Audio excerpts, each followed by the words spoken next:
시청자 여러분 안녕하십니까? KBS 9시 뉴스 여러분 안녕하십니까? 여러분 안녕하십니까? 여러분 안녕하십니까? 여러분 안녕하십니까? 오늘의 주요 뉴스입니다. 뉴스룸을 시작하겠습니다. 조중동이 계속 이렇게 경향.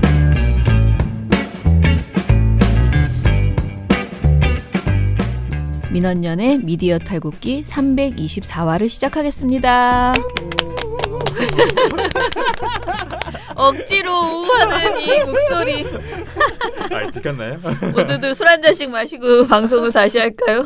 아닙니다. 네, 안녕하세요. 저는 민원연에서 사무처장을 맡고 있는 김원경입니다. 네, 안녕하세요. 방송 모니터 담당 활동가 임동준입니다. 네, 이정일입니다. 네. 저희가 왜 웃었냐면 제가 네. 좀 활기차게 해달라. 월요일 오전에 지금 녹음을 하고 있는 것이라 네. 급 다운이 예상된다. 청취자들은 다 오후에 들으니까 네. 이 더운 날에 오후에 축 처지는 목소리를 듣기 되게 힘들잖아요. 그래서 제가 좀 업을 해달라고 했는데 뭐 한 개 그 정도니까. 연기를 잘 못하는 우리들. 너무 솔직한 우리. 근데 오늘 그래도 비도 오고 좀 시원해지지 않았어요? 조금 선선해져서 약간, 기분들이 좀 새로울 거. 그러니까 네. 비가 온다고 해서 기분이 업되진 않는데 너무 쨍쨍하다가 비가 오니까 오히려 또 평소와는 다르게 기분이 좀 새로우실 것 같습니다. 좀 낫네요. 그렇죠? 네. 네, 그럴 것 같아요. 그래서 그런 의미에서 좀 더 업시켜서 네. 해주시기 바랍니다. 근데 업이 잘 안 되네. 어제 제가 민원연 포커스라는 저희 소식지에 실는 글을 안 썼다는 사실을 오후에 알고 이제 막 급하게 일을 하다 말고 또 그거를 썼거든요. 쓰는데 쓰다가 너무 비참한 마음이 드는 거예요. 그러니까 왜요? 너무 글이 축축 처지는 거야. 내가 너무 상태가 안 좋은 상태에서 이제 한 달을 정리하는 글이잖아요. 그게 내가 한 달 동안 이렇게 살았어요. 다음 달엔 이렇게 살고 싶어요라는 걸 쓰는 글이잖아요. 그런데 막 너무 더워요. 힘들어요. 해도 끝이 없어요. 막 주로 이게 말은 거창하게 했지만 이 말이야. 내가 지금 말한 이런 거야. 그래가지고 하기 싫어요. 막 이런 내용이었어요. 약간 신세 한탄성 글이 나왔군요. 그래가지고 마지막에 방향을 전환하느라 굉장히 애썼습니다. 급전환? 네, 급전환을 했습니다. 나중에 나오면 꼭 한번 보시기 바랍니다. 꼭 읽어봐야겠네요. 네. 자, 오늘 미디어 스크랩부터 해보겠는데요. 내용을 저에게 이정일 PD가 4개나 주셨는데 아주 간단하게 휙휙 무슨 내용인지만 이제 스크랩이니까 저희 논평은 없이 그냥 지나가도 될 것 같습니다. 일단은 PD저널 기사예요. OBS가 방통위에 적정 재송신료 대가를 검증해달라라는 요청을 했다고 합니다. 그런데 이게 굉장히 이례적인 일인가 봐요. 유료 방송과 재송신료 협상을 벌이고 있는 가운데 OBS가 지상파 방송 재송신 대가 검증 협의체에 처음으로 재송신료 대가의 적정성이 있느냐 없느냐 이걸 판단해달라 이렇게 요청을 했다는 겁니다. 근데 이게 재송신료가 뭐죠? 그러니까 지상파 방송을 유료 방송에 이렇게 낼 때 IPTV 같은 곳에 그렇게 낼 때 송신료를 받거든요. 그런데 이것에 대해서 적정한지를 판단해 달라라는 그 내용인가 봐요. 그러니까 OBS 프로그램을 그 IPTV에 틀면서 우리가 컨텐츠를 제공하니 IPTV 쪽에서 OBS에 돈을 적정하게 달라. 네네. 그런데 지상파 방송 재송신 대가 검증 협의체라는 것이 방송통신위원회와 과학기술정보통신부가 2016년에 제정한 지상파 방송 재송신 협상 가이드라인에 따라 구성된 협의체래요. 전 또 이런 게 있는지도 몰랐네요. 민원연에 다녀도 백날 다녀도 소용이 없습니다. 하도 제도가 복잡해요. 그런데 이 가이드라인에 따르면 이 협의체는 지상파 방송 사업자와 유료 방송 사업자 중 한쪽의 요청에 있는 경우에 방통위와 과기정통부 장관이 구성해서 운영할 수 있다라고 되어 있대요. 그러니까 이게 이제 열리게 되는 건가 봅니다. 그런데 아직 협의체가 구성이 안 돼 있어서요. 열려야 하는 것이죠. 그래서 협의체가 열리려면 시일이 걸린다고 합니다. 이런 거 미리미리 좀 만들어 놓고 있어야지 말이야.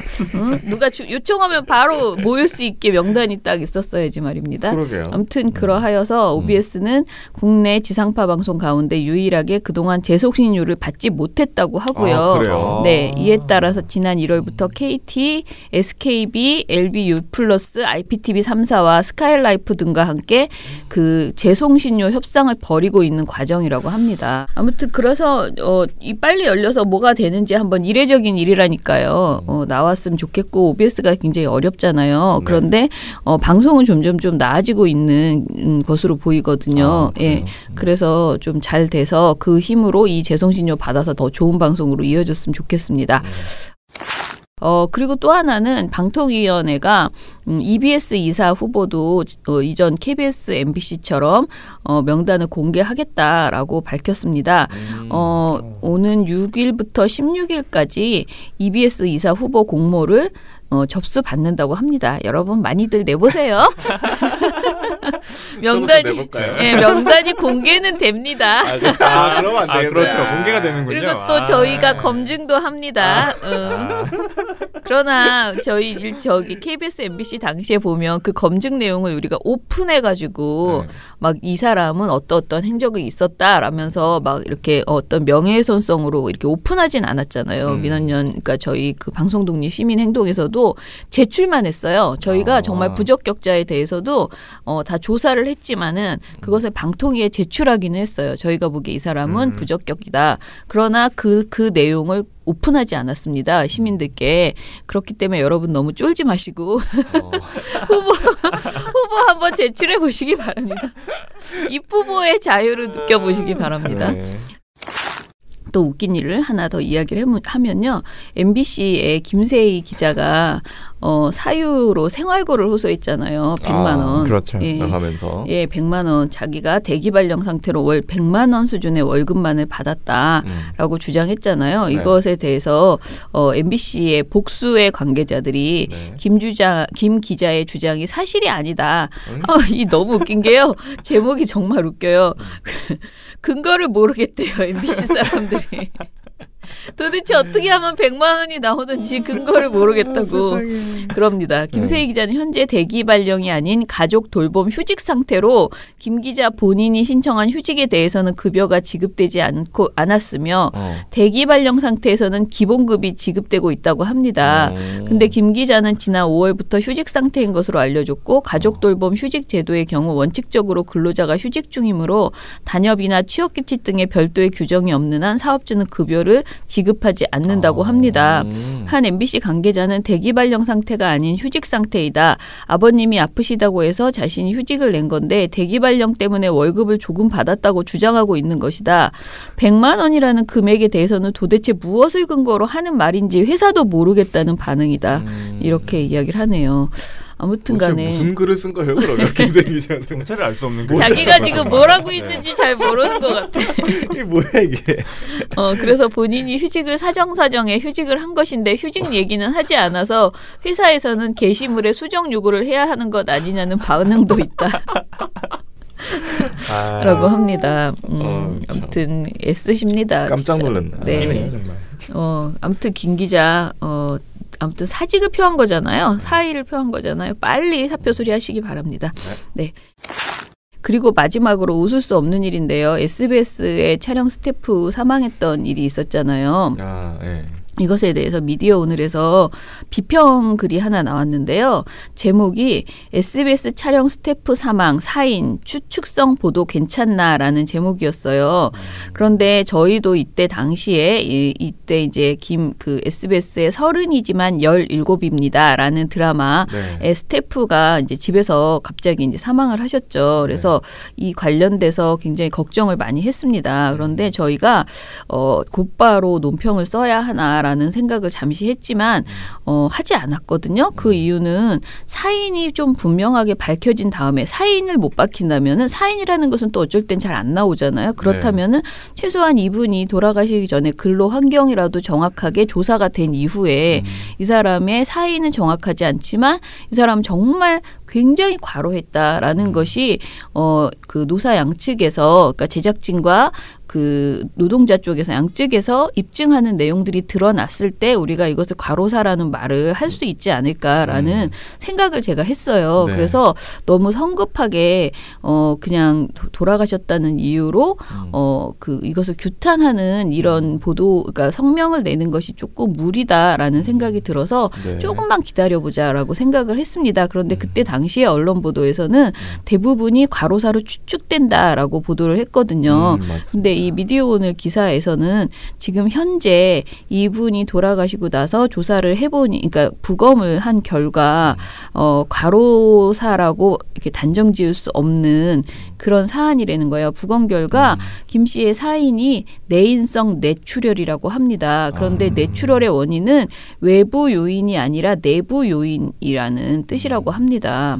이 뇌출혈의 원인이 네. 그러니까 외부로 인한 것은 아니라는 지금 현재 부검 결과는 그렇게 나온 것이죠. 다만 그럼에도 불구하고 뭔가 그 내인성 뇌출혈도 뭐 과로가 겹쳐서 또 사람이라는 게 되게 여러 가지 사안이 있을 수 있는 거잖아요. 네, 그럴 수는 있다라는 그러니까 여러 가지로 내인성 뇌출혈의 경우에도 과로를 했을 때에는 어떤 경우에는 이것을 과로사로 인정받는 사례도 있을 수는 있다라는 것인데요. 그러나 지금 현재 언론 보도는 기존의 언론 보도는 대부분이 사망 원인이 과로사라고 거의 단정짓는 식으로 그러니까 과로사일 가능성이 그 굉장히 높다, 의심된다, 뭐 온열 질환이다, 막 이러면서 폭염 속에서 촬영하다가 온열 질환에 이르렀다 이런 식으로 보도한 것들이 굉장히 많다는 거예요. 이 미디어오늘 보도에서는 일단은 단체 성명보다는 기사에 대해서 지적하는 내용에 방점을 찍었고요. 기사들이 너무 단정적으로 이런 식의 내용들을 이끌어 가니까 어떻게 보면 이제 노동단체에서도 이것에 대해서 지적하는 논평들이 이어진 그 경향이 있잖아요. 네. 그래서 이것에 대해서 지적을 했어요. 그런데 전반적으로 보면 지금 현재 이분의 노동 원인과는 상관없이 지금 현재 방송 제작진들의 과도한 노동 현장은 분명한 현실이거든요. 네. 그렇기 때문에 저는 그 단체들의 성명, 그러니까 노동자 특히 언론 단체들의 성명과 노조와 언론 단체들의 성명은 충분히 있을 수 있다라는 생각을 하지만 SBS 그 해당 그 노동자의 죽음을 단정적으로 과로사로 몰고 가는 것은 확실히 좀 성급했었다라는 생각이 들고요. 어찌됐든 노동환경은 개선되어야 된다라는 것은 여전히 유효하다라는 말씀을 드려야 될 것 같습니다. SBS 드라마 본부는 일단은 현재 여태까지 계속 입장을 안 내고 말을 아껴왔었는데요. 지금 이렇게 홈페이지에 썼대요. 소중한 가족을 잃은 유가족께 깊은 위로와 애도의 마음을 전한다. 이렇게 썼고요. 그리고 제작 환경 개선에 지속적으로 노력하겠다라고 했다고 합니다. 어찌됐든 간에 그렇다 하더라도 이 부분에 있어서 좀 SBS가 성의를 충분히 보이고 말씀하신 것처럼 그 제작 환경 개선에 노력을 기울여야 되겠다라는 생각이 듭니다. 네.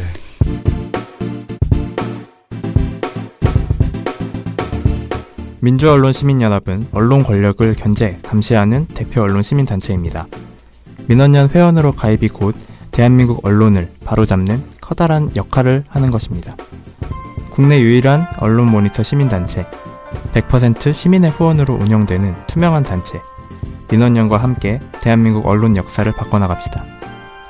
회원 가입 및 후원 문의 02-392-0181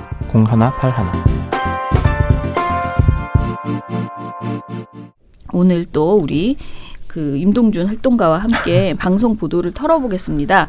제가 이거 하느라고 토요일 날 출근을 해가지고 열일했습니다.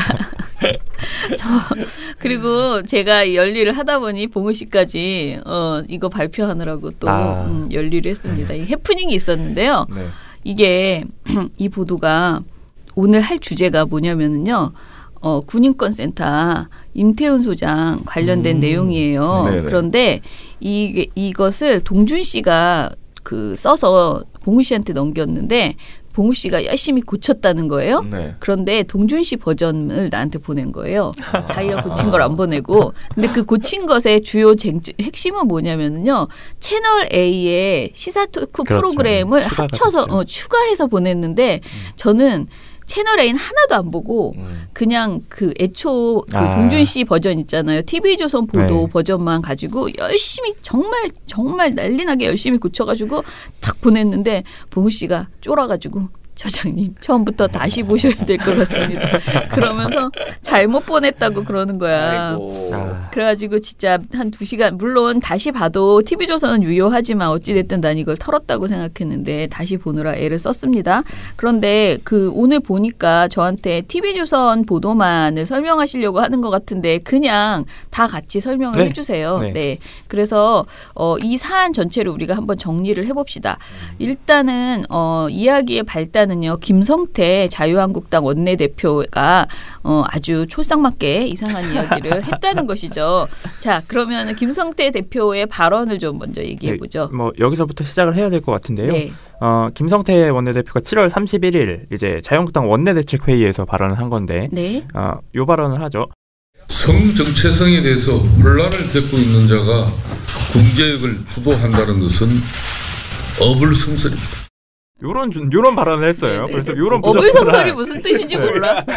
이런 부적절한 발언이 나왔기 때문에 요 당일부터 시작해서 굉장히 비판을 많이 받았습니다. 김성태 원내대표가. 그런데 신기하게도 요 발언이 나온 다음 날이죠. 8월 1일에 TV조선이 보도를 하나 내는데요. 요 주요 내용이 이겁니다. 이 임태현 소장이 송영무 장관을 보호하려 했다라는 의혹이 있다는 거예요. 이런 보도를 낸 거죠, TV조선이. 일단 뭐 의혹을 제기를 한 거예요. 뭐 타당한지 아닌지는 좀 더 뒤에 살펴보도록 하고요. 그러니까 8월 2일에 또 다음 날이죠. 김성태 원내대표가 또다시 발언합니다. 무슨 내용이냐. 군 인권센터는 문재인 정권의 하청업자인가. 많은 국민은 국방부에 속한 기관으로 알고 있다. 군 인권센터에 대한 비판을 가한 거죠. 그런 다음에 요 뒤에 또 이 얘기를 합니다. 송 장관의 의전 부속실인지 문재인 정권의 군개혁 메신저인지 구분이 되질 않는다. 라면서 다시 한번 군인권센터와 임태현 소장에 대한 공격을 이어간 거죠. 그러면 제가 앞서 8월 1일 이 TV조선의 보도가 의혹을 제기했다라고 말씀을 드렸는데요. 그럼 보도 내용을 한번 봐야겠죠. 신동우 앵커의 시작 멘트가 이겁니다. 기무사의 계엄 문건을 폭로해서 논란이 되고 있는 임태훈 군인권센터 소장이 얼마 전 마리논 헬기 사고 조문을 간 송영무 국방장관을 보호하는 듯한 현장 영상이 공개됐습니다. 엄청난 영상이 공개된 것 같지 않습니까? 뭔가 굉장한 것 같잖아요. 엄청난 범죄 현장이 지금 고발된 것 같아요. 첫 멘트부터 웃기죠. 근데 나는 그거 정말 웃겨가지고 보고서에 그렇게 웃기다고 썼어. 진짜 웃깁니다. 폭로한 게 논란이 돼? 일단 굉장히 논란이 됐다는 것부터가 굉장히 웃기죠. 그걸 작성한 게 더 논란이지. 어디서 논란이 됐는지는 잘 모르겠는데 진짜. 논란이 됐답니다. 이러고 나서 이제 이 뒷멘트가 어떤 자격으로 현장에 갔는지 시민단체 대표가 왜 이런 역할을 자처하고 나섰는지 여러 의문이 일고 있는데 임 소장은 저희 TV조선의 취재에 답을 하지 않았습니다. 조덕현 기자가 취재했습니다. 한 번 더 날려요. 시민단체 이런 거 하면 안 돼요? 굉장히 신기한 거죠. 군 인권센터가 그런 역할을 하는 곳인데. 뭐 그러고 나서 이제 이 멘트 뒤에 영상이 하나 붙습니다. 자료 영상이 하나 나오는데요. 이 영상이 어떤 내용이냐면 임태현 소장이 이 마리논 헬기 합동 분향소에서 송영무 장관이 와서 이제 유가족과 막 이렇게 얘기를 하거든요. 유가족들 입장에서는 송영무 장관의 또 부적절한 발언도 있었고 하기 때문에 송영무 장관에 대한 억한 심정을 정말 살짝 내비친 거죠. 이게 좀 수위가 높아질만 하니까 임태현 소장이 그러지 마시라 이제 중재에 나선 거죠. 유가족분들을 좀 진정시키고 이런 장면이 주가 돼서 담겼어요. 그런데 요 주가 돼서 담긴 그 영상과 함께 이 기자가 이렇게 멘트를 하면서 설명을 합니다. 조덕현 기자가 취재했습니다. 지난 21일 송영무 국방장관의 마리논 헬기 사고 조문 현장. 전날 송 장관의 유가족 짜증 발언에 대한 유가족의 연이은 항의를 말리고 말씀하시라고요. 짜증나니까. 아니, 가만히 있어 봐요. 할애비가 그거 보고서 의전이 현장에서 짜증을 내요. 눈시울을 붉히는 송영무 장관의 옆을 지킨 사람. 임태훈 군 인권센터 소장이었습니다. 이라고 설명을 한 거죠. 임태훈 소장을. 근데 이 영상만 봐서는 이 멘트가 어떻게 보면 적절했을 수도 있어요. 굉장히 이렇게 포장을 잘해서 말 그대로 짜집기를 한 영상이었기 때문에 네. 이렇게 설명을 하고 뭐 그 중에 하나는 뭐 기자가 이렇게 설명을 하면서 뭐 유족들과 장관 의전을 미리 상의한 듯한 발언도 했습니다. 여기 와서 가식적으로 악수랑 내 동생 그렇게 죽여놓고. 자, 저랑 약속이 좀 이래야 되구나. 이 유가족분 중에 한 분이 이렇게 소리를 지르세요. 여기 와서 가식적으로 악수나 하고 내 동생 그렇게 죽여놓고 막 이렇게 소리를 지르십니다. 그러니까 임태훈 소장이 이제 여기서 또 진정을 시킨 거죠. 뭐 가시죠, 자자, 저랑 약속했죠, 무례하게 안 하기로. 뭐 이렇게 멘트를 했어요. 그러니까 요걸 보여주면서 이제 앞에 설명을 덧붙이니까 마치 그럴싸하게 보인 거죠. 그러고 나서 이제 TV조선이 막 이 부분에 대해서 본인들이 취재를 했다라는 걸 어필을 해야 되잖아요. 그래서 이제 어필을 합니다. 어떤 자격으로 현장에 있었는지 전화와 문자 메시지로 질문했지만 임 소장은 답하지 않았습니다. 뭐 임태훈 소장이 굉장히 뭔가 숨기고 있는 듯한 그런 멘트를 설명을 하죠. 헛소리를 하니까 그런 멘트를 하죠. 내가 물어보니까 답만 잘하더라. 그러고 나서 이제 요 같은 어떤 자격으로 갔는지를 이제 군인권센터에도 물어보고 국방부에도 물어봅니다. 그래서 국방부에서 이제 해명을 하는데요. 국방부는 임 소장이 군 인권위원 자격으로 현장에 있었다고 설명했습니다. 라고 해명을 한 거예요. 그런데 이 해명이 타당한지 아닌지도 밝히지 않습니다. 그냥 이렇게 설명만 하는 거예요. 나열하고 나서 보도 맨 마지막 기자의 멘트가 이건데요.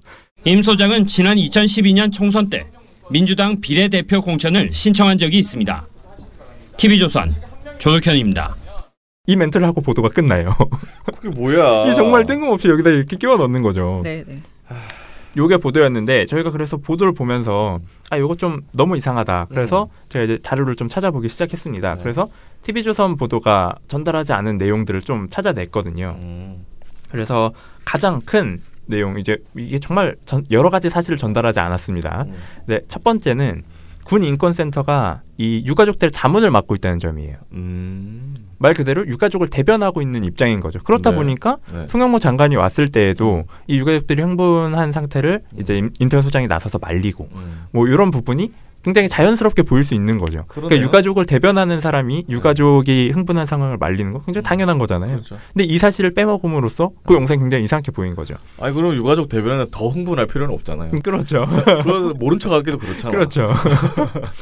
그리고 요거와 연관돼서 이 같은 날 오전에 21일 오전에 해병대와 유가족이 합의안을 내놓은 걸 발표를 합니다. 근데 이 합의안 내용이 뭐였냐면 유가족 측이 원했던 이 민간 단체가 진상규명 수사에 합류하는 것, 이것이 합의안의 내용이었어요. 주된 내용이었고 기타 뭐 진상규명 수사와 앞으로의 뭐 장례 절차나 이런 것들에 대해서 합의가 됐다라는 걸 발표를 했는데요.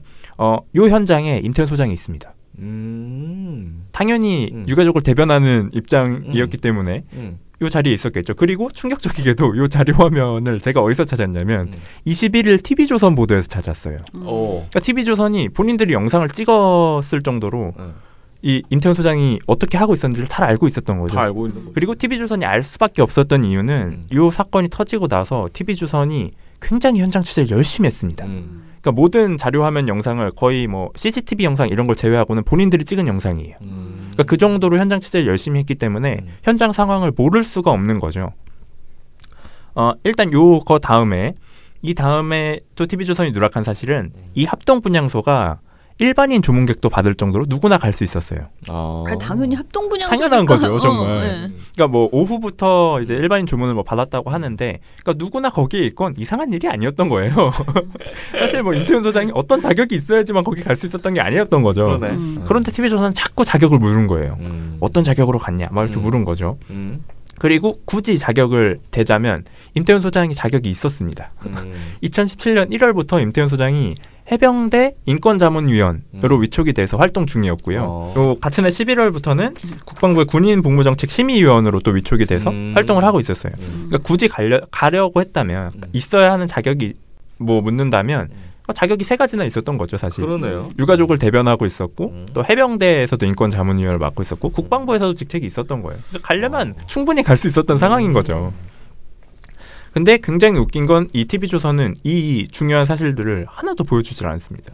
심지어 본인들이 자료 화면을 가지고 있고 정황을 충분히 알았는데도 보여주질 않는 거죠. 그렇다 보니까 이 시청자가 보기에 이 보도 영상을 보면 말 그대로 임태훈 소장이 송영무 장관을 보호하기 위해서 유가족들을 막 자제시키는 듯한 이런 영상이 돼버리는 거죠. 굉장히 웃긴. 전혀 반대 같은. 그렇죠. 완전히 반대 상황인데 그렇게 돼버린 거예요. 그러니까 제가 이제 임태훈 소장하고 한번 통화를 했었는데 이제 상세한 내용은 우리 활동가하고 군인권센터 직원하고 같이 그러니까 활동가하고 둘이 논의를 해라라고 하고 이제 넘겼는데 그 전에 자기가 이제 얘기한 거는 그 방송에서 보여주는 그 약간 나한테 뭐 저기 화내지 않기로 했잖아요라는 식으로 유가족한테 얘기한 그 장면이 굉장히 시청자가 보기에는 굉장히 진짜 송영무 장관을 보호하려고 했던 것처럼 보일 수 있는 여지가 있거든요. 그런데 이제 본인 말은 이게 이제 어찌됐든 나는 그러니까 중재를 하려고 하고 있고 그다음에 유가족을 대변하고 있는 입장에서 이게 군과 그러니까 국방부와 유가족이 싸우는 것처럼 비춰지는 것에 대해서 그게 그렇게 되면은 아무래도 좋지 않잖아요. 해결 국면에서. 그러니까 나는 중간에 있는 중재하는 입장이니까 양쪽 다 굉장히 방어적으로 이쪽에는 이런 얘기 저쪽에는 저런 얘기 서로 대화가 될 수 있도록 최대한의 유가족의 의견이 반영될 수 있도록 하는 과정이다 보니까 감정을 상하게 하면서 국방부를 건드리기보다는 나한테 나쁜 말은 다 하고 그러니까 나한테 어떤 부정적인 얘기는 다 하지만 그건 내가 거르고 당신은 좀 차분하게 갔으면 좋겠다라는 그런 의도를 유가족들한테 말을 한 거죠. 그런데 그것을 가지고 마치 대단히 아부를 하고 있는 것처럼 아무튼 그런 것이고요. 그다음에 사실 이 보도는 이렇게 짜잘하게 뭐라 그러지 반박을 할 이유가 사실 저는 없다는 생각. 제가 되게 많이 지웠어요. 반박 내용을. 네. 그거는 제가 왜 그랬냐면은 이게 그냥 말장난이기 때문에 말장난에 대해서 일일이 대꾸를 할 필요가 없다. 그러니까 그냥 말장난은 똑같이 그 말장난 수준으로 대처해 주면 된다라고 생각하는데 한마디로 이 사람들은 TV조선은 지금 자기네들이 성적 소수자 문제로 시비 걸 수는 없다라는 판단을 한 것 같고요.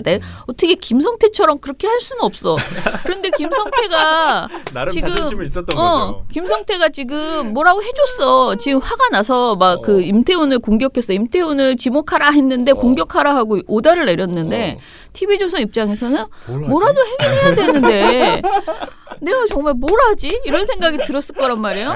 그런데 마침 따라다니던 친구들이 이런 영상을 이제 만들어 온 거죠. 그러니까 야 이거 봐라 송영무하고 지금 꽁짝이 맞아가지고 지금 아부 중이다라는 이야기를 이제 하는 거죠. 그런데 그 이야기를 하기 위해서 말도 이렇게 굉장히 무식한 소리를 한 거죠. 시민단체인데 당연히 그런데 가서 그 일을 하기 위해 만들어진 시민단체잖아요. 한두 번이 아니에요. 이 군 인권센터가 군 문제만 있으면 사고만 나면 달려가는 과하게 달려가는 그 집단인데 한두 번이 아닌데 당연히 사고가 났으면 갔겠죠. 게다가 요즘 또 그러니까 이번 정부 들어서는 더더욱이 또 여러 가지 직책을 맡았잖아요. 그 전에는 시민단체의 일부였지만 지금은 자문위원으로 더 많은 역할을 맡았으니까 당연히 갈 수밖에 없는 자리였죠. 그러니까 이거는 앵커 멘트나 이 보도의 프레임 자체가 한마디로 또라이다. 말도 안 되는 소리를 하는데 왜 우리가 이거를 논리적으로 대응하느냐. 이런 또라이한테는 그냥 너 또라이 이렇게만 말해주면 된다. 저는 그렇게 생각이 들어요. 그리고 제일 웃겼던 게 우리 동준 씨가 임 소장이 지난 2012년 총선 때 민주당 비례대표 공천을 신청한 적이 있습니다라고 끝난다 그랬잖아 이 보도가. 네네. 근데 이거를 우리 임동준 씨가 엄청 진지하게 막 반박을 하셨거든요. 되게 길게. 네. 그런데 제가 그걸 다 지우고 뭐라 그랬냐면 이거는 임 소장이 국회의원 공천을 받고 싶어서 자격도 없는데 송영무 장관에게 아부하고 돌아다닌다라는 말을 하고 싶어서 TV조선이 헛소리를 하는 것이다. 그냥 다 필요 없어. 뭐 비례 신청을 했으나 되지 않지 않았느냐. 뭐 어쩌고 저쩌고 말해봤자 소용이 없고요. 그냥 야 진짜 니네 헛소리 하려고 애쓴다. 참 그래서 제가 결론으로 저열하고 한심한 보도입니다라고 썼거든요. 그때 봉우 씨가 이거 명예훼손으로 걸릴 수 있다고 저보고 막 대표장님이 이렇게 세게 쓰셔도 될까요? 막 괜찮아. 저열하고 한심한 게 맞아. 부정할 수는 없습니다. 이거 저열하고 한심하긴 하거든요. 네. 그러니까 무슨 논리가 있는 게 아니고 그냥 악의적이고 저열하고 한심해요. 그러니까 이게 아프게 때려야 임태훈 소장도 아프고 뭐 잘못했으면 쫄고 그러는데 이런 식으로 보도하면요. 한심하다. 1도 쫄질 않아요. 다분히 악의적인 것만 보이지 뭐 무섭지 않습니다. 네, 그냥 무시하는 거지. 한심한 거지. 그리고 더 웃긴 거는 이 발언을 하고 나서 김성태가 다시 그렇게 헛소리를 한다는 거죠. 마치 뭐 탁구 게임 하듯이 서로 이렇게 쳐주면은 넘겨받으면서. 어떻게 이런 보도가 딱 나오니까 그 다음날 송 장관의 의전 부속실인지 문재인 정권의 군개혁 메신저인지 구분이 되지 않는다. 이런 말 할 수가 있습니까? 보도를 딱 받아가지고 너무 한심하다라는 생각이 들고 그리고 임태훈 소장 이제 채널A로 넘어가기 전에 할 말이 임태훈 소장에 대해서 지적할 때 이제 성적 소수자라서 어불성설이다라는 것보다도 이런 말도 했거든요. 화면에 비춰진 그 하장 많이 한 그 모습 또 그런 전력을 가진 사람이 지금 기무사 개혁과 군개혁을 이야기하는데 그분의 입에서만 전부 시민단체의 목소리로 대변되는 듯한 이 지금 상황이 맞는 것인지 하는 그 하장 많이 한 그 모습 아울러 제가 덧붙이고 싶은 말은요. 앞으로 자유한국당 의원님들은 방송 출연하실 때 분장신 들리지 마시고 생얼로 촬영하시기 바랍니다. 그게 뭔 상관이야? 군인을 화장하면 안 돼? 그리고 요즘 얼마나 젊은 남자애들이 화장을 많이 하는데 그게 무슨 상관이야? 화장을 많이 한 모습으로 군 개혁을 하려면 적어도 군 생활을 해야 한다. 아니 그럼 여자는 군 개혁에 대해서 말하면 안 돼? 이게 진짜 말도 안 되는 주장이죠. 아니 그 군필자들이 지금까지 나와서 국방부 그렇게 잘했습니까? 그러니까 진짜 말도 안 되는 겁니다. 잘했으면 적어도 군 생활은 해야 한다. 이런 띠란 소리를 하시고 다니시니까 제가 오늘 자꾸만 명예훼손성 발언이 나오네요. 자 이런 띠란 소리를 했는데 TV조선 이런 진지한 정말 우스꽝스럽지만 그러니까 개그 수준의 그런 진지한 보도를 내놨잖아요. 그런데 채널A는 그런 보도는 없었는데 저녁 종합 뉴스에 그런 보도는 없었는데 이제 그 뭐라 그러죠? 시사 토크 프로그램에서 완전히 김성태 수준으로 김성태보다 한술 더 뜨는 진짜 김성태 원내대표보다 이건 더 나갔어요. 네, 한술 더 뜨는 그런 벌써 머리 아파. 옹호 발언 그러니까 혐오 발언을 쏟아냈다라는 것입니다. 좀 얘기해 주시죠. 예. 요 내용이 채널A가 돌직구쇼라는 문제 프로그램을 가지고 있죠. 근데 또 여기에 한 분이 복귀를 하셨습니다. 김진 씨라고 요 진행자가 복귀를 했습니다. 그래서 김진의 돌직구쇼로 바뀌었는데요. 못 살아. 요 8월 1일 방송에서 이 방송 대담 제목부터 이상해요. 이 대담 제목이 뭐냐면 성 정체성 혼란 겪는 사람. 이라는 김성태 원내대표 발언을 그대로 따옴표를 타서 안 혼란을 겪는다고 확실하게 그냥 가지고 있다고. 정말 웃깁니다. 진짜. 요거를 그대로 따서 대담 제목으로 한 거예요. 그러고 나서 판넬에도 김성태 vs 임태훈 설전 이런 판넬을 가지고 대담을 한 겁니다. 이 돌직구쇼에 고정으로 나오는 이 한 명의 패널이 있어요. 김병민 씨라고. 아이고. 네, 경희대 개공교수 요 타이틀 달고 계속 나오시죠. 돌직구쇼 하면 또 이분이죠. 그렇죠. 요 분이 아직도 나오십니다. 개편 뒤에도 살아남으셨어요. 이분. 끈질기신 분이죠. 진짜 많이 나오셔. 네. JTBC도 나오고 대단합니다. 나오고 종편의 섭렵자예요. 네. 요 분이 뭐라 말했냐면 김성태 원내대표 발언 의미를 설명을 했는데요. 이렇게 말을 합니다. 단순하게 군대를 갔다 오지 않았기 때문에 말할 자격이 없다는 아닌 것 같습니다. 라고 분석을 했어요. 맞는 분석을 했잖아요. 제가 그래서 여기까지 읽다가 뭐지? 김병민이? 왜? 이렇게 가다가 그러더니 갑자기 양심적 병역 거부자를 지적을 하면서 이 얘기를 합니다. 일반 사람들이 갖고 있는 군에 대한 인식 체계는 좀 다를 수밖에 없다는 생각이 드는데요. 그러니까 양심적 병역 거부자들은 이 군대에 대해서 인식이 다르다는 거예요. 본인들이 군대에 가지 않았기 때문에 본인들이 이 종교적인 이유나 뭐 다른 이유로 군대에 가지 않았기 때문에 군대에 대한 반감을 가지고 있다는 거죠. 그러니까 이 설명을 한 거예요. 그러더니 그렇다면 임태훈 인권센터 소장이 지금 얘기하고 있는 기무사에 대한 개혁 문건들에 대한 이야기들이 혹시 자칫 군에 대한 안 좋은 인식을 바탕으로 이와 같은 얘기들을 하고 있는 것은 아닌가. 이렇게 지금 김성태 원내대표는 이야기하고 있는 것 같다는 생각이 들거든요. 예. 라면서 얘기를 마무리 지어요. 그러니까 임태훈 소장이 기무사 계엄령 문건에 대해서 지적한 것이 이분이 양심적 병역 거부자이기 때문에 군에 대한 억한 심정을 가지고 있어서 문제 제기를 한 거 아니냐라는 주장을 펼치는 거죠.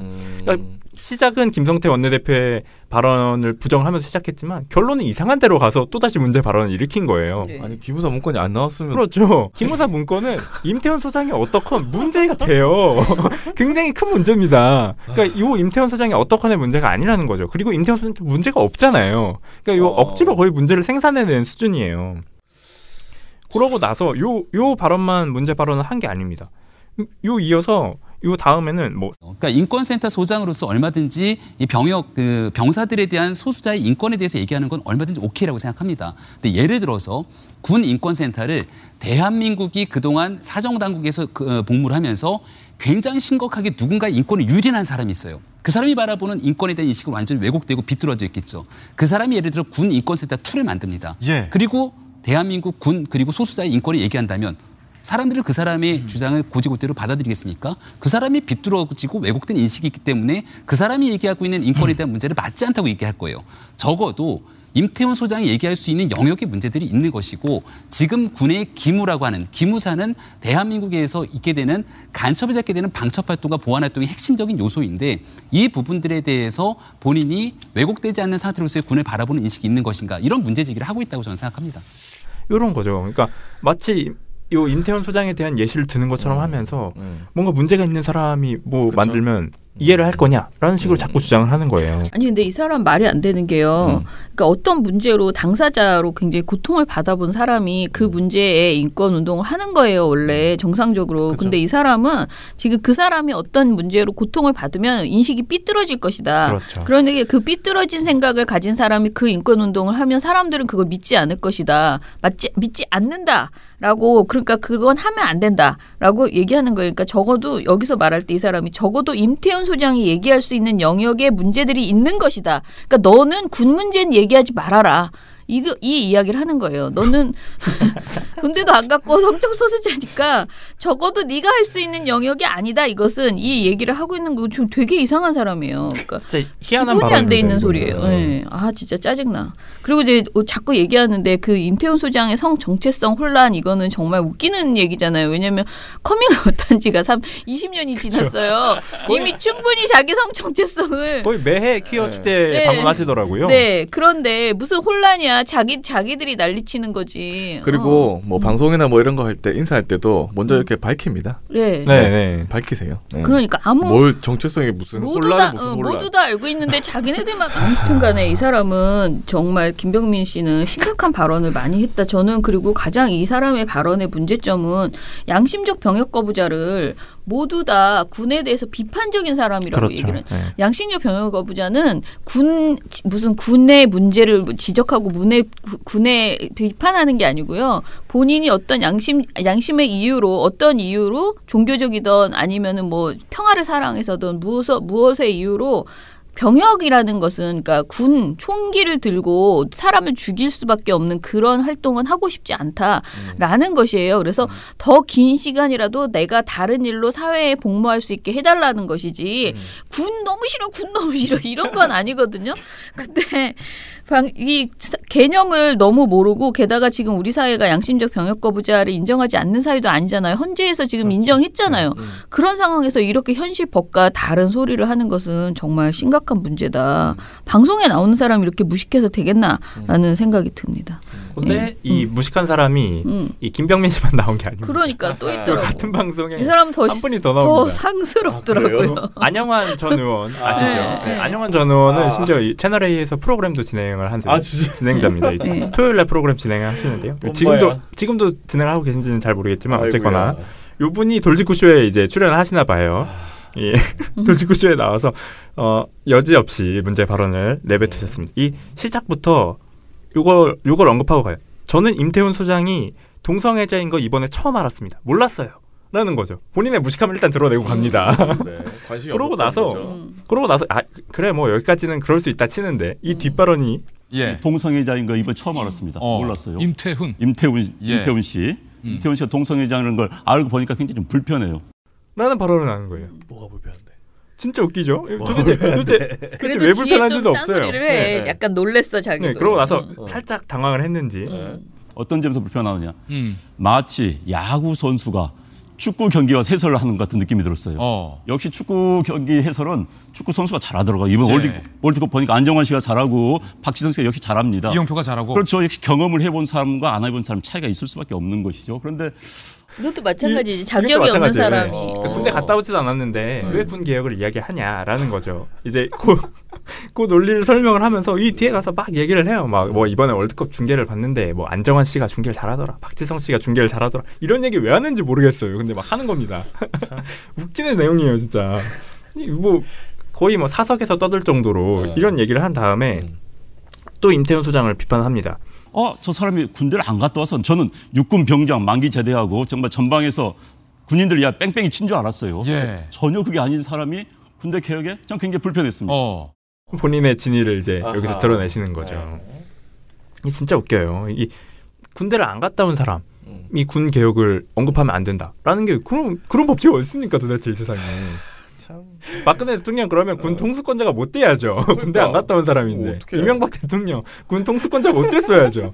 그러니까 이게 아무 연관이 없는 거예요, 사실. 이런 얘기를 한다는 것 자체가 웃긴 거죠. 자, 그러니까 이게 군에 안 갔다 왔으면 아무것도 하지 말아라. 뺑뺑이 치지 않은 사람은 뺑뺑이에 대해서 얘기하지 말아라. 계속 지금 이 소리 하는 거잖아.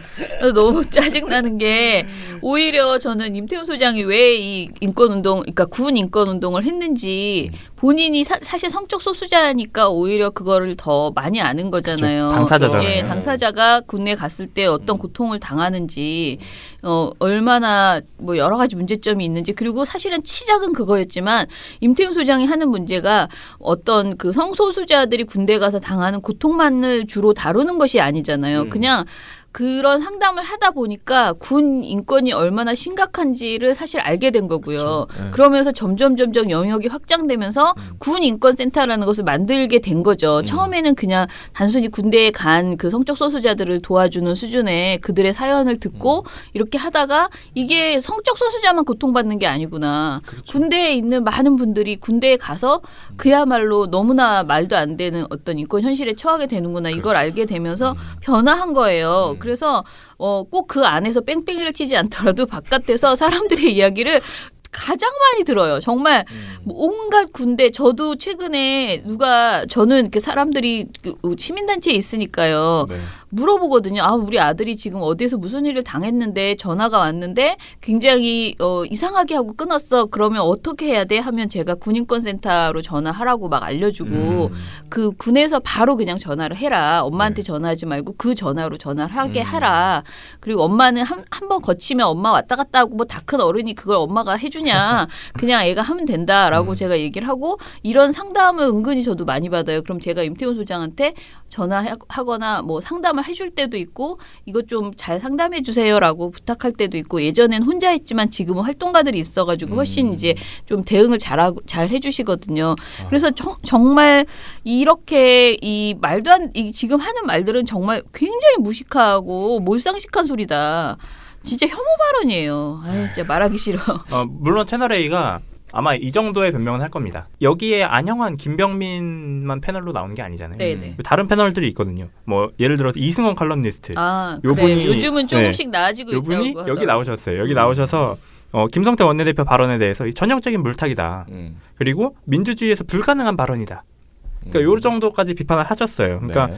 그리고 또 뒤이어서 김민훈 교수도 혐오 발언이 사실 이게 정말 혐오 발언이잖아요. 혐오 발언에 대해서 문제점을 조목조목 다 짚었습니다. 네. 그러니까 요 종편 시사토크가 최근에 들어서 트렌드가 바뀐 거지. 옛날에는 말 그대로 막말만 내뱉었다면 요즘에는 막말 반, 상식적인 말 반. 이렇게 해서 기계적 중립을 지키는 겁니다. 반반이에요? 네. 그러니까 본인들은 기계적 중립을 지킨다고 하지만 그런다고 해서 이 문제 발언이 사라지지 않는 거죠. 그러니까. 아무튼간에 이건 혐오 발언이야. 그래서 아무튼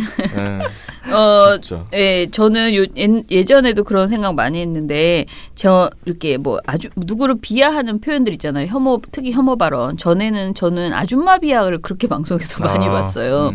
그러니까 무슨 얘기만 하면 아줌마라고 하면서 이렇게 무시하는 그런 예능 프로그램에서도 굉장히 그런 걸 많이 하고 그리고 그게 최근에는 뭐 이런 난민이나 이주노동자에 대한 비하 발언도 굉장히 혐오 발언도 많이 나오죠. 그러니까 단순 비하를 넘어서서 거의 혐오죠. 그러니까 너무 끔찍해하는 그런 태도 있죠. 지금 성적 소수자에 대해서 또 다시 그렇게 계속 얘기를 하는 거고 성적 소수자들은 군에 대해서 말하지 말아라라는 식으로 그리고 솔직히 성적 소수자라고 다 군대 안 간 것도 아니고 사실 가신 분들도 굉장히 많은데 그렇죠. 말을 이런 식으로 아무튼 굉장히 불쾌하게 아무튼 했다라는 것이고요. 그래서 이게 그냥 단순히 임 소장 한 명을 공격하는 그런 내용은 아니었다고 생각하고 김성태 대표 발언도 정말 우리가 진지하게 뭐 자유한국당 원래 그런 당이니까 원래 계속 그랬잖아요. 홍준표 대표도 그렇고 그러니까 우리가 그냥 지나간다 이러면 저는 안 될 것 같고요. 그렇죠. 계속 지적해줘야지 될 거라는 생각이 듭니다. 그리고 당신이 성적 소수자를 좋아하든 말든 상관없이 그들에 대해서 혐오하거나 그 사람들을 존재를 부인하는 발언은 생각 자체를 할 필요가 없는 거예요. 그들은 그렇죠. 그냥 존재합니다. 그냥 인정하셔라. 그 얘기를 거듭 드립니다. 바람이 불어오는 곳 민원연 회원캠프 그곳으로 가네 9월 8일 9일 그대의 머릿결 같은 회원 여러분 나무 아래로 지금 신청하세요.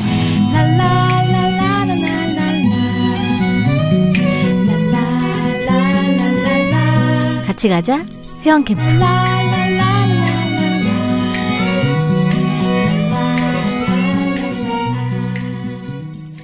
되게 논란이 돼가지고 하나 얘기를 하고 싶은 게 있는데요.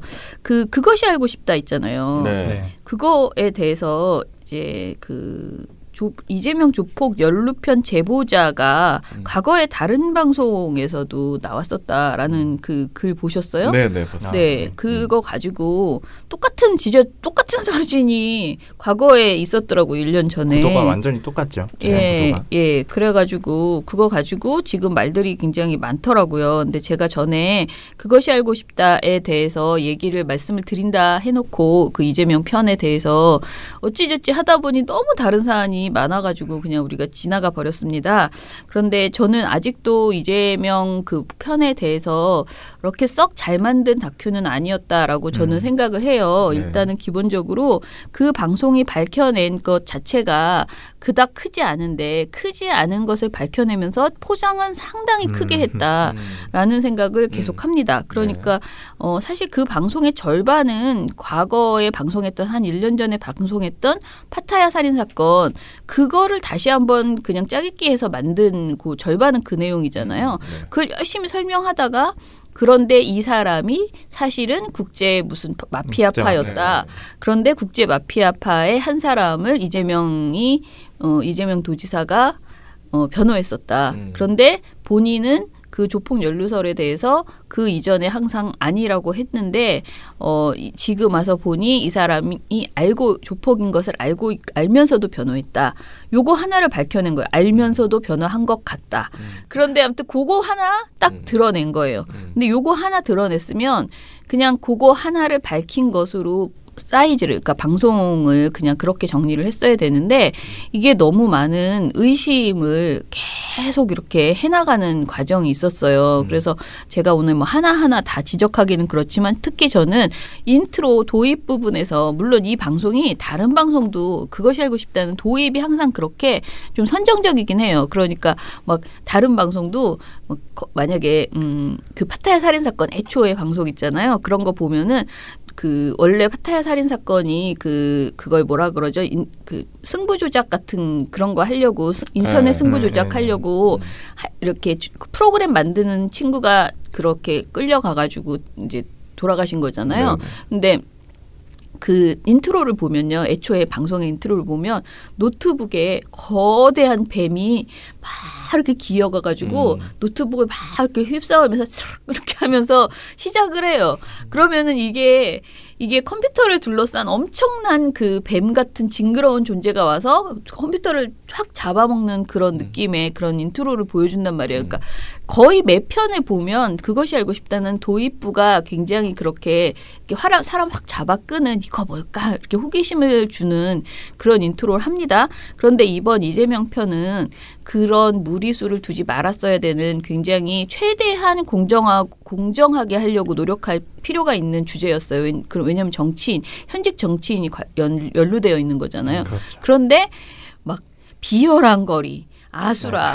막 조폭 영화 다 3개인가를 막 보여주면서 툭툭툭 보여주면서 그 중간중간에 이재명과 은수미 두 사람을 계속 집어넣어서 해서 이제 끝났다. 이 두 사람은 완전 끝났다. 이런 생각이 들게 방송을 만들었더라고요. 저는 더 이상 이 논란, 너는 이재명 편이냐 아니냐, 뭐 저희한테 민원연 이재명 편드는 거냐 이런 소리 하셔도 더 이상 말할 수 없고요.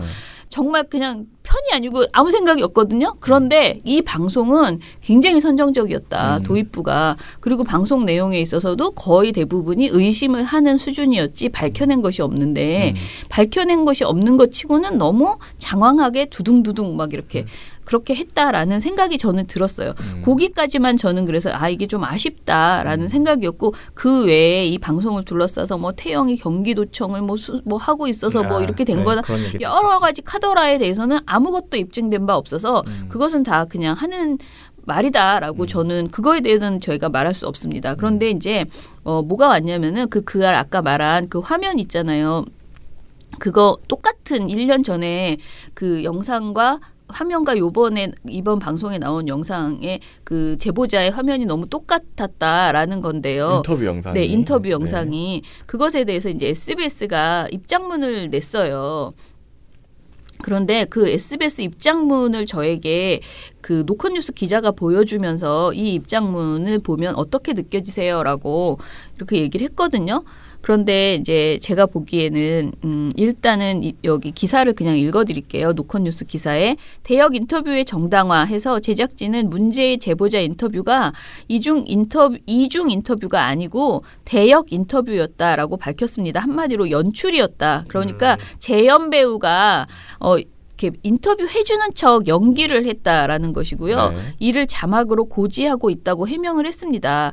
그런데 고지라는 것이 우리가 상식적으로 말했을 때는 고지라는 것이 그 장면이 나올 때 고지가 되어야 되잖아요. 그렇죠. 그런데 그 장면이 나올 땐 전혀 안 나와요. 그런데 그런데 왜 이 사람들은 자막으로 고지를 했다라고 주장을 했는가 보니까 이들이 맨 앞에 방송을 시작할 때 방송 도입부에서 짧게 이 방송에서는 그런 연출이 있을 수 있습니다. 라는 내용이 들어있다는 거예요. 그런데 그거는 방송 시작할 때 그냥 맨 앞에서 그렇게 보여줘서 심지어는 VOD 서비스로 보면 그거를 잘라져서 안 보여요. 그래요? 네. 그러니까 실제 방송에서만 본방을 시청했을 때는 그거를 보지만 사람들이요. 여러분 생각해 보세요. 이거를 보고 나서 어디서 재연을 하는지 되게 중요하거든요. 실제 이게 대역 정말 저도 제보자 보호해야 된다고 생각하고요. 그래서 그냥 어설프게 막 그 목소리 조작하고 막 뿌옇게 처리하고 이런 거 해봤자 다 들통나요. 그렇죠. 그럴 바에는 이렇게 대역 배우를 써서 하는 게 좋다고 생각해요. 그런데 그럴 때는 그냥 대역이라고 써주셔야지 돼요. 그렇죠. 옆에다가. 그래야 우리가 혼동을 하지 않죠. 그런데 실제로 방송심의 규정에서도 모자이크 음성 변조 인터뷰 형식에 대해서 실제 상황인 것처럼 연출할 경우에 시청자가 이를 실제 상황으로 오인하지 않도록 연출한 화면임을 자막으로 충분히 고지하여야 한다라고 되어 있습니다. 그러니까 대역을 써야 한다면 당연히 제대로 그때 충분히 고지를 했어야 되는데 이 부분이 좀 아쉽다라는 생각이 들었어요. 그러니까 맨 앞에 시작할 때 말했다? 그리고 퉁치고 가도 된다? 라고 생각하는 것은 좀 아니한 생각이었다라는 생각이 들고요. 사실 이 부분에 있어서는 그동안 우리가 다른 그 탐사보도에서도 너무 많이 어겨왔던 것 아닌가. 이번 사안을 보면서 그러니까 그 알만 비판하기는 상당히 어렵다라는 생각도 좀 들었어요. 그리고 제가 좀 아쉬웠던 거는 이런 문제 제기가 시민들이 어찌됐든 지금 의혹을 갖고 막 분해서 그런 제기를 하잖아요. 그러면 좀 성의 있게 그냥 지적을 하고 지금 차라리 제가 말한 것처럼 그 부분에서 고지하지 않은 것은 죄송하다. 너무 안이하게 만들었다라고 그냥 했어도 되잖아요. 그런데 너무 좀 약간 굉장히 고압적인 그런 대응이라고 해야 될까요? 그러니까 설명도 되게 부족하고 그렇게 난 했어라고 말하는 그런 설명 글을 내놨더라고요. 그것이 좀 답답해 보였다라는 것이고요. 이제 대역 인터뷰를 이렇게 굉장히 오남용했던 것은 아닌가라는 생각이 들어서 앞으로는 정말 어느 부분에서 대역을 썼는지 정확히 밝혀줬으면 좋겠다. 저는 전체가 대역이어도 괜찮다고도 생각해요. 다만 이게 우리가 말하는 페이크 다큐 statuen 아니잖아요. 그렇죠. 네. 그러면은 정말 말하는 사람은 말하는 사람이고 여기는 그 제보자의 신변을 위해서 대역을 사용했습니다라고 써주시면 돼요. 그러니까 본인들이 주장하는 바는 그 증언 내용은 진실이다라는 거예요. 그러면 그 최대한 그 원래 증언한 사람의 톤과 그 뉘앙스를 살려서 대역이 정확하게 그 말을 해주면 되는 거죠. 거기서 오버하지도 말아야 되고 대역 그 원래 증언하신 분의 증언은 만약에 나는 이런 느낌을 받았어요라고 했는데 대역 배우는 이랬어요라고 말하면 안 되잖아요. 그러니까 그런 부분은 분명히 좀 그 탐사 프로그램에서 더 주의 깊게 했어야 되는 것 아닌가라는 생각이 들었습니다. 그래서 뭐 여기에 아무튼 굉장히 여러 가지 지적들을 쓴 글이 있더라고요. 노컷뉴스인데요. 한번 읽어보시고요. 이게 무슨 노컷뉴스 뒤끝 장렬이라는 그런 글이네요. 그런데 저는 다른 거는 뭐 별로 이렇게 뭐 길게 얘기할 필요 없고 그 문제에 있어서 너무 여러분들이 흥분하셔서 이것이 완전 조작이다라고까지 갈 필요는 없는 것 같고요. 분명히 대역인데 대역을 재활용했다라는 것 같아요. 그런데 이게 그것이 알고 싶다 주장을 100% 믿는다 하더라도 그것을 해명하는 방식은 별로 그렇게 좋아 보이지 않는다. 분명히 잘못한 거는 맞으니까 잘못한 수준만큼은 분명하게 인정하고 사과하고 다만 조작이 아니다. 이건 정말 진실로 그 사람이 그런 발언을 한 것을 대역해서 썼고 그 당시에 그런 대역을 했다라고 뭐 말할 수 있겠죠. 그런데 좀 아무튼 애매했다라는 생각이 듭니다.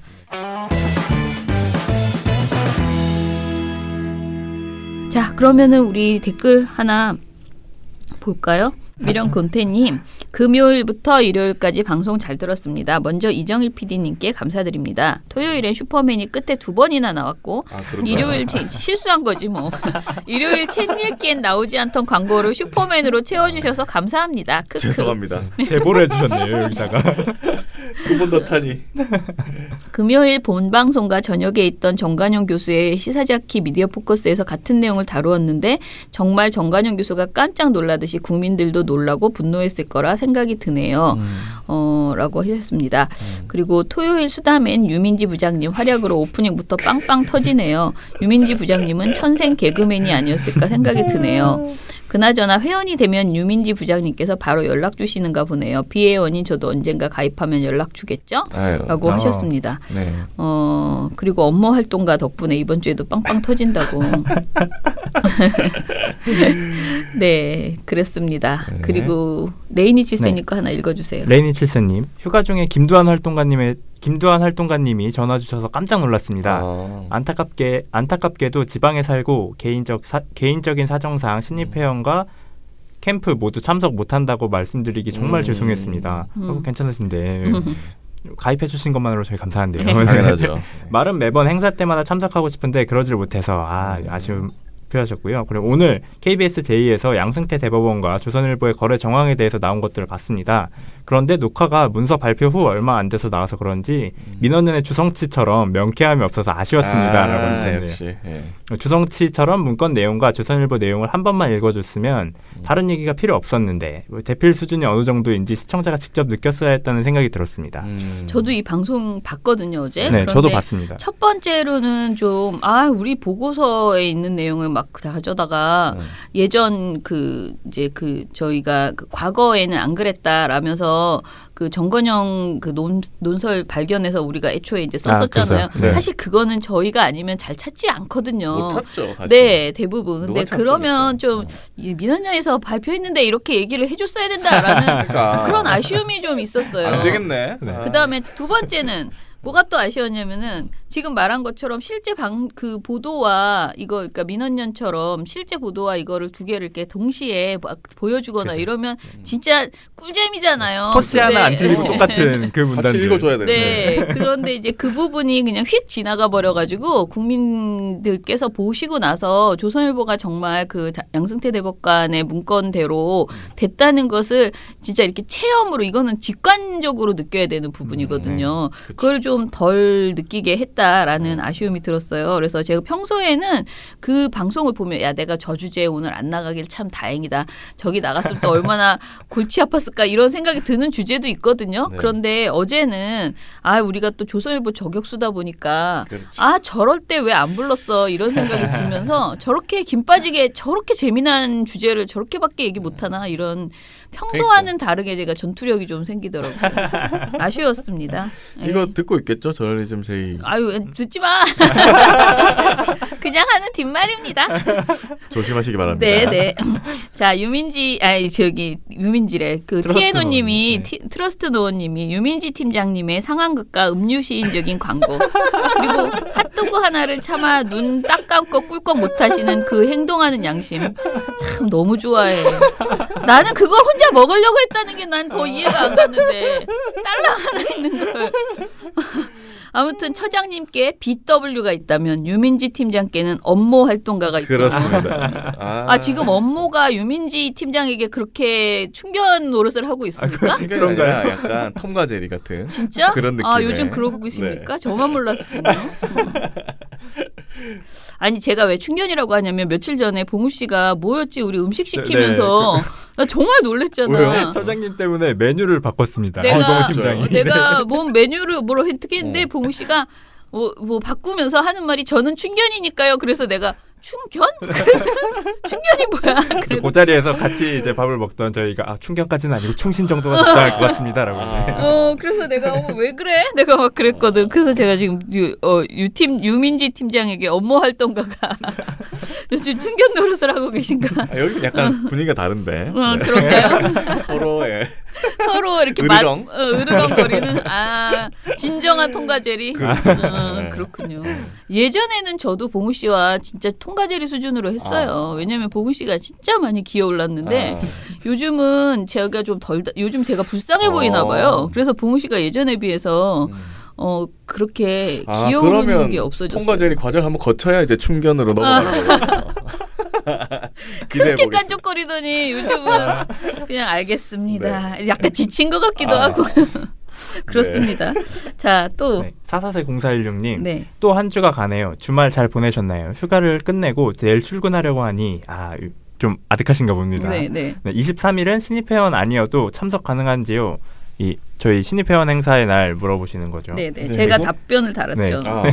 연일 폭염으로 정신이 없네요. 내일도 탈탈탈하고 남겨주셨습니다. 당근 오시고요. 오셔가지고 이렇게 군기도 좀 잡으시고 모범회원으로서의 위험을 좀 보여주시기 바랍니다. 제가 이렇게 활동을 한다. 그 소식지 본인 이제 표지에 나오신 소식지들 이렇게 들고 오시면 좋을 것 같습니다. 그렇게 해주시고요. 코이님께서 JTBC 벌써 몇 번째인지 하면서 드루킹 관련 보도를 지금 해주셨거든요. 근데 저희가 아무튼 드루킹 보도는 지금 모니터를 하고 있어요. 그리고 지금 안 그래도 오늘 아침에 어제구나 박주민 의원이 페이스북에 언론 보도에 대해서 너무 막 규탄하는 드루킹 관련된 그러니까 그 보도에 대해서 규탄하는 글을 썼길래 그걸 보면서 맞아 우리 빨리 써줘야겠다. 우리 이거 꼭 대응해야겠다. 지금 여러분들도 계속 올려주셨거든요. 뭐였죠? 컴퓨터 포맷 완전 삭제와 완전 삭제라고 막 엄청 중범죄를 저지른 사람이 컴퓨터를 완전 깨부신 것처럼 그렇게 보도를 하는. 하지만 알고 봤더니 규정대로 행한 것이었다는. 그래서 그런 것들까지 다 포함해서 그 김경수 그 도지사 관련한 지금 드루킹 특검의 그 보도들을 저희가 좀 빨리 모니터를 해서 내놓겠습니다. 그리고 TNO님이 또 오잉 우리 처장님 오늘도 매우 바쁩니다. 어제는 너무 바빴습니다. 예전에 느낌상 매일 하시는 것 같았는데 라고 하셨습니다. 요즘도 매일 하시는 것 같은데. 그렇죠. 저희가 그리고 주말 내내 출근을 했잖아요.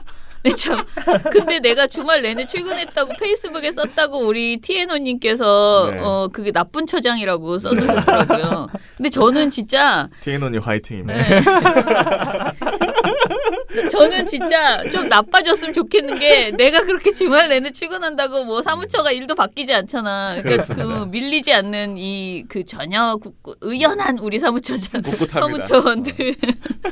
아무튼 그렇습니다. 자, 우리 오늘 민원연의 미디어 탈곡기는 내일도 열심히 다뤄드리겠습니다. 탈탈탈. 안녕.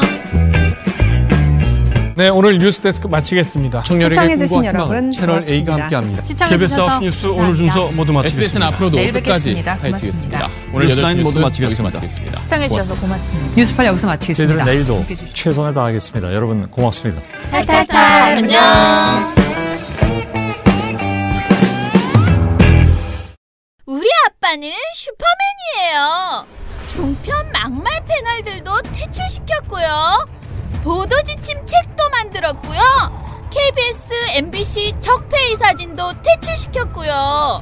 언론교육도 하고요. 매일매일 방송과 신문을 감시해요. 너희 아버지 뭐 하시는데? 민원연 후원해요. 언론을 정상화시키는 확실한 길. 한 달에 10,000원 민원연 후원으로 가능합니다.